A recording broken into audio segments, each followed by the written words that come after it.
वह क्यों नहीं मिलेगा? क्योंकि इसकी अपनी कोई सत्ता ही नहीं है। जो खुद उधार की सत्ता लेकर के रह रहा है, तो आपको कहां से आपको सुख दे देगा?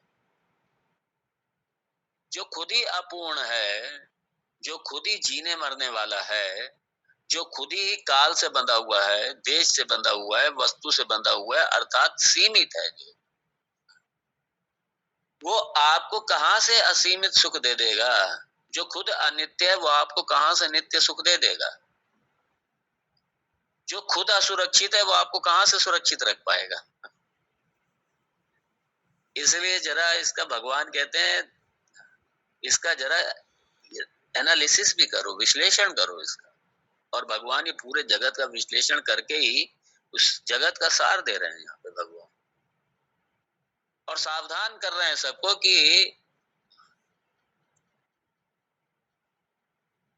इससे सुख मत ढूंढना, कभी इससे सुख मत ढूंढना। यही भगवान कृष्ण ने अर्जुन को कहा था 5वें अध्याय में। ये सुख देने वाला नहीं है।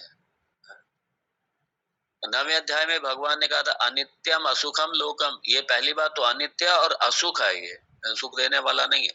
वही बात भगवान राम जी कह रहे हैं लक्ष्मण को, अनित्यम असुखम लोकम।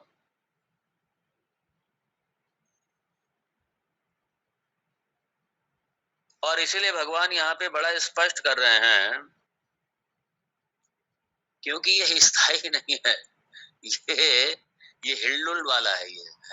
ये सारा जगत आने जाने वाला है, हिलडुल वाला है। कैसे? आदौ च मध्य च तथा एव च अंततः भवम। भवम मतलब संसार।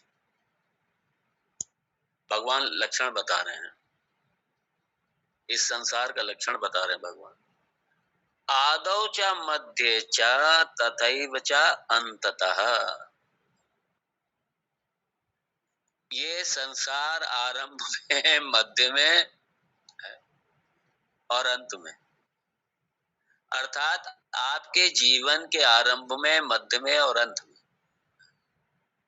इस संसार से, ये जो भव है, जो ये संसार है, इससे कुछ मिलने वाला नहीं है। क्यों? भगवान कहते हैं विदित्वा, अच्छी तरह से जान करके। मैं ऐसे नहीं बोल रहा हूं, विदित्वा ये जान करके, अपने अनुभव से जान करके, शास्त्र से जान करके और तर्क से जान करके। शास्त्र से जान करके, लॉजिकली तर्क से जान करके, और अपने स्वयं के अनुभव से भी देख करके, जान करके, ये मैं कह रहा हूं विदित्वा। मैं बहुत सोच समझ के कह रहा हूं। क्या है ये? भय शोक कारणम। ये भय और शोक का ये कारण है। इसमें आप कभी अभय नहीं हो सकते और इससे कभी आप सुखी नहीं हो सकते। भगवान बड़ा स्पष्ट कर रहे हैं।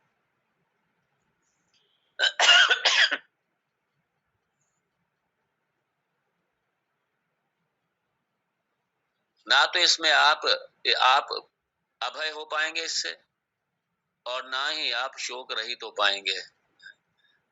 तो अगर आप इस पे आश्रित रहते हैं तो भय भी बना रहेगा और शोक भी बना रहेगा, दोनों बने रहेंगे। दोनों की निवृत्ति कभी नहीं होगी, अर्थात कभी सुखी नहीं हो सकते। बड़ा स्पष्ट कर दिया भगवान।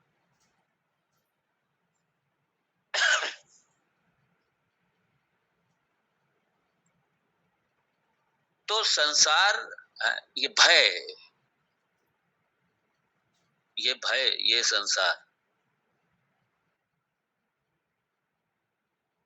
चिंता, हर समय चिंता रहेगी। भविष्य को लेकर के भय बना रहता, चिंता बनी रहती, असुरक्षा की भावना बनी रहती। हाय अब क्या होगा, हाय अब क्या होगा, हाय अब क्या होगा।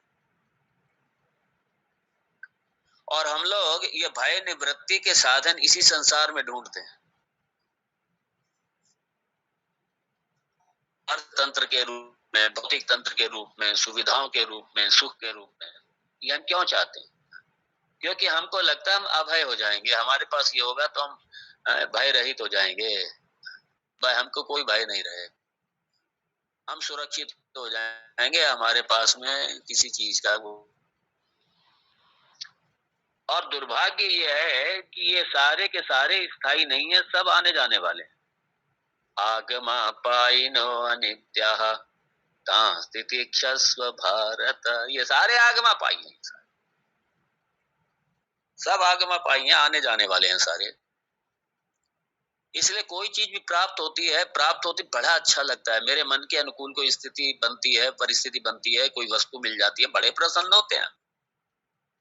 लेकिन साथ में अंतःकरण में हमारे अवचेतन मन में एक भय भी बना रहता है, हाय कहीं टूट ना जाए, कहीं चली ना जाए, वो वस्तु मेरे से दूर ना हो जाए, वो वस्तु बनी रहे, चली ना जाए, उसके खोने का डर रहता है, टूटने फूटने का डर रहता है, नष्ट होने का डर डर रहता है।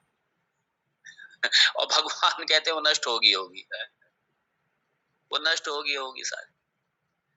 तो ये सारा नष्ट होगा ही होगा, इसलिए भवम, भव मतलब सारा संसार, ये भय शोक कारणम आदौ च मध्य च अंततापि। इसलिए कोई भी वस्तु संसार, यहाँ पे भव का मतलब आप पूरे संसार की हर वस्तु से ले लीजिए, हर संबंध से ले लीजिए। कोई संबंध आपका नया नया बना, कोई भी संबंध बना, मान ले पति पत्नी का संबंध बना, नया संबंध बना, दोनों का भय रहेगा, हाय इसे कुछ ना हो जाए, वो सोचेगा, ये चिंता रहेगी, भय रहेगा, इसे कुछ ना हो जाए, वो सोचेगा इसे कुछ ना हो जाए, वो सोचेगी इसे कुछ ना हो जाए, ये भय बना रहेगा, चिंता बनी रहेगी। और भगवान कहते हैं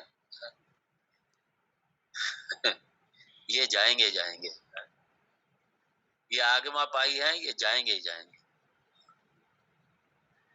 भय, इसलिए ये सब कुछ, ये भय और शोक है, ये संसार में, संसार पर आश्रित होकर के ये भय शोक की निवृत्ति हो ही नहीं सकती, सिंपल। ये कारण है इसका।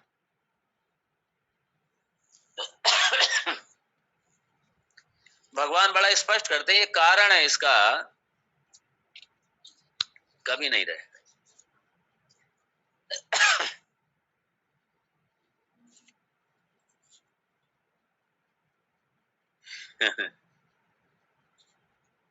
और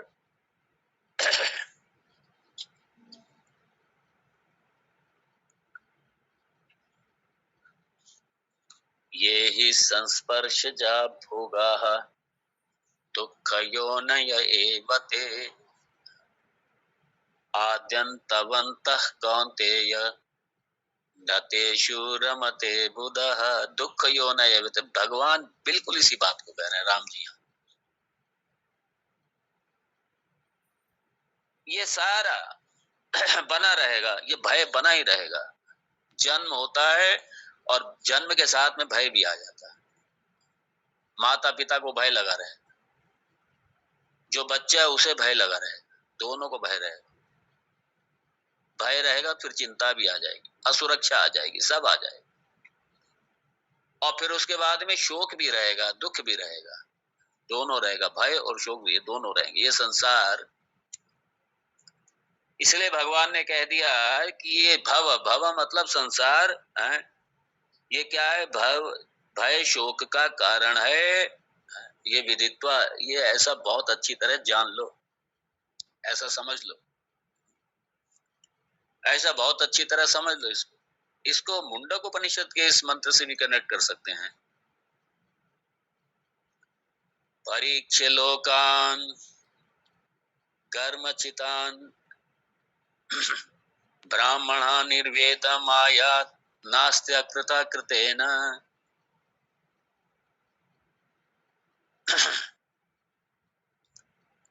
परीक्ष लोकान, भगवान यहाँ पे विदित्वा भवम, यही विदित्वा भवम या परीक्ष लोकान बिल्कुल एक ही बात। बहुत अच्छी तरह भगवान कह रहे हैं, ये विश्लेषण करके देख लो। भगवान खुद कह रहे हैं, मैं ये बहुत सोच समझ के कह रहा हूं ये। भगवान ने कि आद्यंतवत्त कौन थी, ये सारे आद्यंत वाले हैं, इसलिए ये आपको भय से और शोक से कभी मुक्त नहीं कर सकता संसार। ये संसार भयभीत भी बनाएगा और शोकग्रस्त भी रखेगा, दोनों रखेगा। इसलिए संसार पे आश्रित होने का मतलब है कि हमने गलत चुनाव किया, हमने गलत चुनाव किया।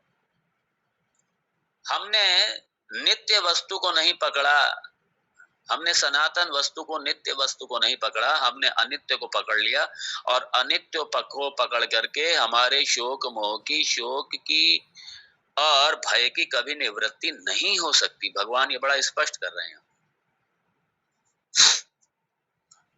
देखो, भव के दो हैं अर्थ।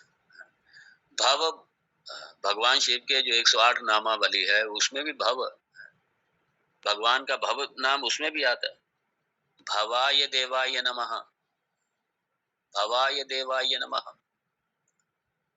और भव का मतलब यहाँ संसार से भी है।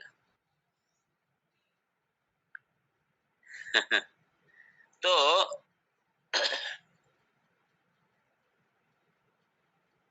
क्योंकि भू धातु से ये भव बना, भू सत्तायाम, तो वास्तविक जो सत्ता है वो तो भगवान ही है। इस संसार की वास्तविक सत्ता भगवान ही है। और ये चूंकि भू का मतलब होना, होना होना भी, ये हो भी रहा है, क्या मतलब परिवर्तित हो रहा है ये बार बार, ये क्षणिक है सारा,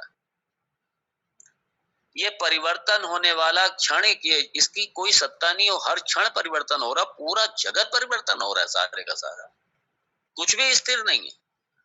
आप अपने शरीर का अवलोकन कीजिए, आपके शरीर के सेल्स, आपके शरीर के सेल्स हर क्षण बदल रहे हैं, अरबों खरबों सेल्स आपके शरीर के हर क्षण बदल रहे हैं।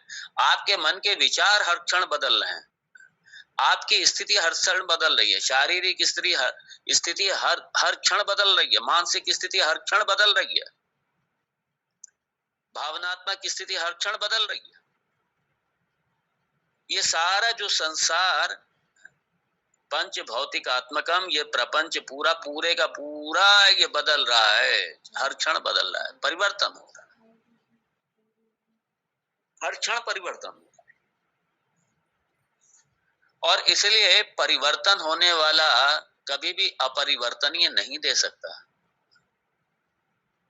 जो जिसकी अपनी कोई सत्ता ही नहीं है, जो नश्वर है, हर क्षण नाश हो रहा है जिसका, वो अनश्वर विनाशी है, वो नश्वर है, विनाशी है, वो अविनाशी कैसे दे सकता है, वो अक्षर कैसे दे सकता है जो क्षर वाला है।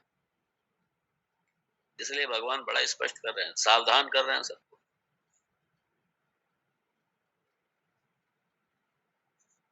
तो अगर भू से सत्ता को लो तो वो सत्ता मतलब हर समय रहने वाला, वही भगवान, वो हर समय रहने वाला, वो जगत का अधिष्ठान है, वो कहीं नहीं जाता। तो भवा, भवा को अगर भगवान रूप में ले तो भवा हो गया। और अगर भव का मतलब संसार जो हर क्षण परिवर्तन हो रहा है, परिवर्तनशील है, इसलिए भव रोग कहा गया इसको। हर समय परिवर्तन होने वाला, क्षण क्षण में बदलने वाला, प्रतिपल बदलने वाला।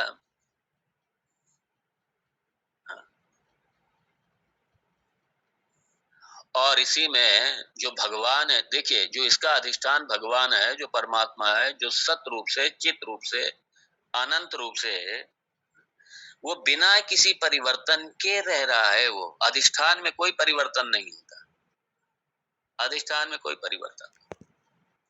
और ऊपर जो नाम रूपात्मक जो प्रपंच है वो परिवर्तित होने वाला है, और हम लोग नाम रूप में, नाम रूपात्मक प्रपंच से ही आ सकते हैं। हम लोग की आसक्ति उसी में है, हम लोग उसी पर आश्रित हैं। और भगवान बड़ा स्पष्ट कर रहे हैं, ये भय शोक का कारण है, ये आपके भय शोक को निवृत्त नहीं करेगा बल्कि बढ़ाता रहेगा। इसीलिए हम लोग हर जन्म में आते रहते हैं, रोते रहते हैं, चिल्लाते रहते हैं, असुरक्षित रहते हैं, भयभीत रहते हैं, शोक में रहते हैं। सबकी यही स्थिति, जगत में सभी की यही स्थिति है, चिंताओं में। क्योंकि चिंता का एक भय है ना, भय, असुरक्षा का भय, खोने का भय, मरने का भय, जाने का भय, रोग का भय, ये सारा रोग ही है सब। तो